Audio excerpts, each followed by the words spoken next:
السلام علیکم ورحمۃ اللہ وبرکاتہ۔ میرے عزیز بزرگوں، دوستوں اور ساتھیوں، آج آپ حضرات کے سامنے مجھے ایک اہم اطلاع دینی ہے۔ وہ اطلاع دینے سے پہلے، وہ خبر دینے سے پہلے میں ایک بات عرض کروں کہ ویڈیو پوری دیکھنا، بہت اہم خبر ہے۔ اگر آپ نے ویڈیو اسکپ کر دی تو ایک اچھی خبر سے آپ محروم رہ جائیں گے۔ وہ خبر یہ ہے کہ خلوص کہیں گم ہو گیا ہے۔ مجھے لگتا ہے کہ شاید آج کی جو نسل ہے اس کو شاید پتہ بھی نہیں ہوگا کہ خلوص کیا ہے اور خلوص کون ہے اور خلوص کے بارے میں کیوں بات کی جا رہی ہے۔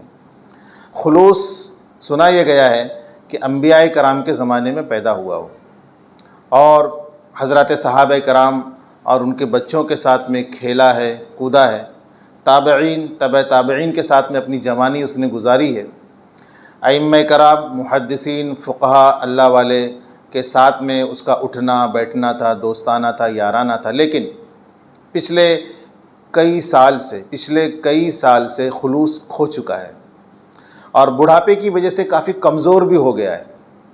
کہتے ہیں کہ گھر میں خود غرضی سے انبن ہو جانے کی وجہ سے، گھر میں خود غرضی کے ساتھ انبن ہو جانے کی وجہ سے وہ ناراض ہو کر کے گھر چھوڑ کے چلا گیا۔ یہ بھی سنا گیا ہے کہ انسانوں کے جنگل نے خلوص کو نگل لیا ہے۔ اس کی ایک بہن ہے جس کا نام حب الوطنی ہے، اس کا ایک بھائی ہے لاڈلا جس کا نام اخوت ہے۔ یہ دونوں بھی اس کے چلے جانے کی وجہ سے بہت پریشان ہیں، اور اس کے چلے جانے کے بعد اس کا جو دشمن ہے شرپسند، اس نے تعصب، حسد اور ہوس کے ساتھ نے مل کر کے تباہی مچا رکھی ہے۔ اس کے دوست ہیں دو، محبت اور مہربان، وہ بھی اس کو ڈھونڈنے کے لیے نکلے لیکن ابھی تک وہ ان دونوں کو نہیں ملا ہے۔ اس کا ایک بڑا بھائی ہے جس کا نام ہے انصاف، وہ اس کی یاد میں رو رو کر اندھا ہو چکا ہے۔ اس کی دو جڑواں بہنیں ہیں، ایک کا نام شرافت ہے اور ایک کا نام حیا ہے۔ شرافت بھی اپنے بھائی کے خلوص کے چلے جانے کی وجہ سے اس کے فراق میں وہ مر چکی، رو رو کر مر گئی، اس کا دم نکل گیا، اور فراق اور شرافت کو دیکھ کر کے، شرافت کے چلے جانے کی وجہ سے حیا نے بھی دم توڑ دیا۔ اس کا باپ جس کا نام معاشرہ ہے، وہ بھی اپنے بچے خلوص کی وجہ سے بہت پریشان ہے کہ آخر کیوں چلا گیا، خلوص کو آخر پرابلم کیا تھا۔ خلوص کو کوئی اگر پریشانی تھی، کوئی اگر پرابلم تھا تو وہ بتاتا، لیکن اس طرح چھوڑ کے اس کو جانا نہیں چاہیے تھا۔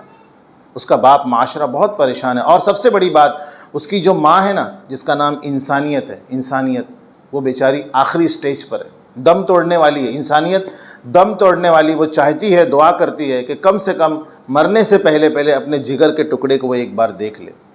اس لیے میری آپ حضرات سے گزارش ہے، سب لوگوں سے گزارش ہے کہ خلوص کہیں پر بھی ملے تو برائے مہربانی اس کو انسانوں کے پاس پہنچا دے، ورنہ اس کی ماں یعنی کہ انسانیت کا دم نکل جائے گا اور اس کا وبال ہم سب پر آئے گا۔ اور یہ ویڈیو اگر خلوص بھی دیکھ رہا ہے تو وہ چلے آئے، اچھے بچوں کی طرح چلے آئے، اس کو انشاءاللہ کچھ بھی نہیں کہا جائے گا۔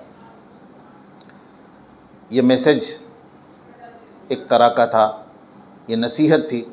اگر آپ حضرات کو یہ نصیحت، یہ میسج پسند آیا ہے تو اس کو اپنی زندگی میں لانے کی کوشش کریں۔ خلوص ایکچولی کہیں گیا نہیں ہے، ہمارے اندر سے نکل گیا ہے۔ آج کسی کام میں خلوص نہیں ہے۔ بچے ماں کی خدمت کر رہے ہیں، خلوص نہیں ہے۔ ماں باپ بھی بچوں کی جو دیکھ بھال کر رہے ہیں، وہ جو خلوص نہیں ہے۔ اللہ سے بندہ جو اللہ کی عبادت کر رہا ہے، اس میں بھی خلوص باقی نہیں رہ گیا۔ ہر کام میں صرف کیا آ گیا ہے، ہر کام میں صرف جو ہے ایک ہوس آ گئی ہے، اور صرف میرا کام بننا چاہیے، یہی سب لوگ سوچ رہے ہیں۔ خلوص نکل گیا ہے، عبادت سے خلوص نکل گیا، خدمت سے خلوص نکل گیا، ہر جگہ سے خلوص نکل چکا ہے۔ کہیں ایسا نہ ہو کہ خلوص مر جائے اور دنیا تباہ ہو جائے۔ اس لیے میرے دوستو، اپنے اندر ہر کام میں، چاہے دنیا کا کام ہو، دین کا کام ہو، اس کے اندر خلوص پیدا کرنے کی کوشش کریں گے انشاءاللہ۔ اگر یہ ویڈیو پسند آئی ہے تو اس کو لائک کریں، میرے فیس بک کا جو پیج ہے اس کو فالو کریں، اور جو لوگ یوٹیوب دیکھ رہے ہیں وہ بھی اس کو لائک کریں اور اس کو ویڈیو کو زیادہ سے زیادہ شیئر کریں۔ وآخر دعوانا الحمدللہ رب العالمین۔